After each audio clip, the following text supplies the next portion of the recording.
ரமண தேஜா டைரக்ஷன்ல நவ்தீப், தீக்ஷித் செட்டி, பப்ளு பிருத்திவிராஜ், கோமலி பிரசாத், சஞ்சிதா பூனச்சாலா நடிச்சு இப்போ ஹாட் ஸ்டார்ல தமிழ் டப்பிங்கோட ஸ்ட்ரீம் ஆயிட்டு இருக்க Telugu original super natural crime thriller series தான் டச் மீ நாட். சின்ன வயசுலயே ஒரு பிளான்ட் அபார்ட்மெண்ட் ஃபயர் மர்டர்ல தன்னோட ஃபேமிலியை இழக்கிற தீக்ஷித் செட்டிக்கு ஒரு பொருளையோ இல்ல மனுஷங்களையோ டச் பண்ணா அவங்க மெமரிஸை பார்க்குற சைக்கோமெட்ரிங்கிற சூப்பர் நேச்சுரல் பவர் கிடைக்குது.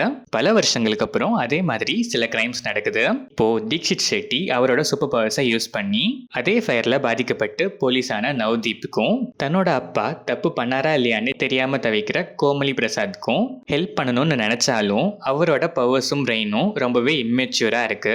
இதுக்கப்புறம் அந்த பவர்ஸோ இல்ல அவரோட பிரெயினோ டெவலப் ஆகி ஏதாச்சும் பண்ணாரா, அந்த அபார்ட்மெண்ட் ஃபயர் மர்டரரை கண்டுபிடிக்கிறாரா, அதே மாதிரி பிரசன்ட்ல நடக்கிற கேசஸ்க்குலாம் என்ன பண்றாரு, ஃபைனலா என்ன ஆகுதுங்கிறது தான் டச் மீ நாட். இந்த சீரீஸ்ல மொத்தம் 6 episodes. Each episode around 30 to 40 minutes வரும். சீரீஸ் ஸ்டார்ட் ஆனது என்னமோ நல்லாவே ஸ்டார்ட் ஆச்சு.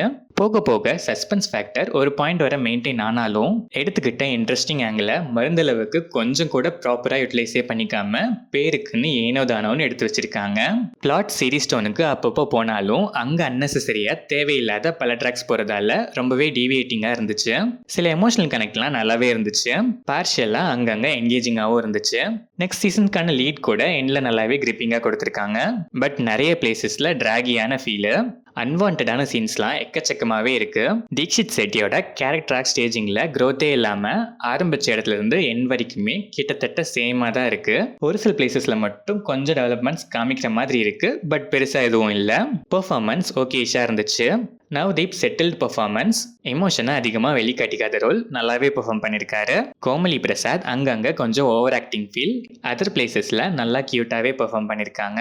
பப்ளு பிருத்திவிராஜ்க்கு பெருசாக ஸ்கோப் இல்லை. வர சீன்ஸில் தன்னோட வேலையை கரெக்டாக பண்ணியிருக்காரு. சஞ்சிதா பூனச்சா அண்ட் அதர் ஆர்டிஸ்ட்லாம் டீசெண்டாகவே பெர்ஃபார்ம் பண்ணியிருக்காங்க. டெக்னிக்கல் ஆங்கிள்ஸ்லாம் இந்த சீரீஸ்க்கு நல்லாவே சப்போர்ட்டிவாகவே இருக்கு. பேக்ரவுண்ட் ஸ்கோர் இந்த சீரீஸோட சில டென்ஸ் பிளேசஸில் டென்ஷனை இன்க்ரீஸ் பண்ண நல்லாவே ஹெல்ப் பண்ணியிருக்கு. சினிமாட்டோகிராஃபி, விஎஃப்எக்ஸ், எடிட்டிங் பேட்டர்ன் எல்லாமே டீசெண்டாகவே இருந்துச்சு.